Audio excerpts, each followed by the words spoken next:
વડોદરાની હરણી બોટ દુર્ઘટના બાદ જે મોડે શાળા સંચાલકો જે છે તેઓને ડહાપણની દાઢ ફૂટી છે કે જ્યાં શાળા સંચાલક મંડળ દ્વારા શહેર જિલ્લાની તમામ ગ્રાન્ટેડ તેમજ નોન ગ્રાન્ટેડ શાળા સંચાલકો માટે એક માર્ગદર્શિકા બહાર પાડવામાં આવી છે, જેમાં બાળકો, શિક્ષકો અને કર્મચારીઓની સલામતી માટે જરૂરી સૂચનો કરવામાં આવ્યા છે।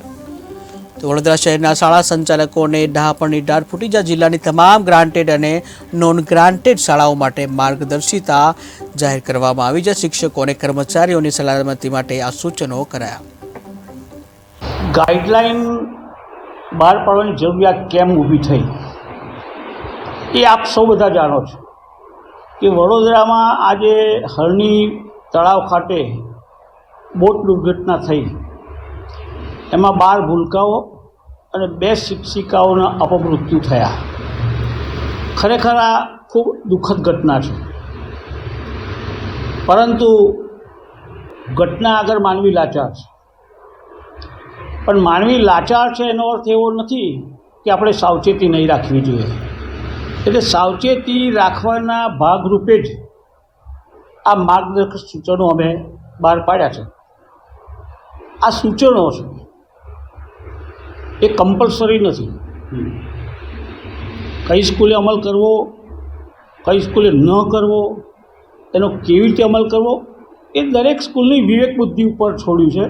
છેલ્લા સેન્ટેન્સમાં મેં લખ્યું જ છે કે આનો દરેક શાળા સંચાલકે, આચાર્યએ પોતાની વિવેક બુદ્ધિ પ્રમાણે એનો ઉપયોગ કરવો।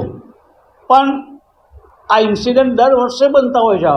આ વર્ષે જ ગુજરાત કક્ષાએ ટોટલ 6 થી 7 આવા ઇન્સિડન્ટ પ્રવાસમાં બન્યા। એ પણ એક આની પાછળનું કારણ છે। અને માની લો કે આ માર્ગદર્શન સૂચનો આપવાથી ઇન્સિડન્ટ નહીં બને એવું પણ નથી, બનવાના છે। પણ બિનજરૂરી સંચાલકોને ઉપર દોષનો ટોપલો ન આવી પડે એટલે સંચાલકોએ કાળજી રાખવાની જરૂર છે। તો કઈ બાબતોમાં કાળજી રાખવાની જરૂર છે એના માટે આ માર્ગદર્શક સૂચનો બહાર પાડ્યા છે। હકીકત એ છે કે મોડા જાગ્યા છે, પણ જાગ્યા ત્યાંથી સવાર અમારી એક જ માંગ છે કે તમારી જે કમિટી બનાવો એનામાં વડોદરાના વાલી મંડળને સ્થાન આપવામાં આવે।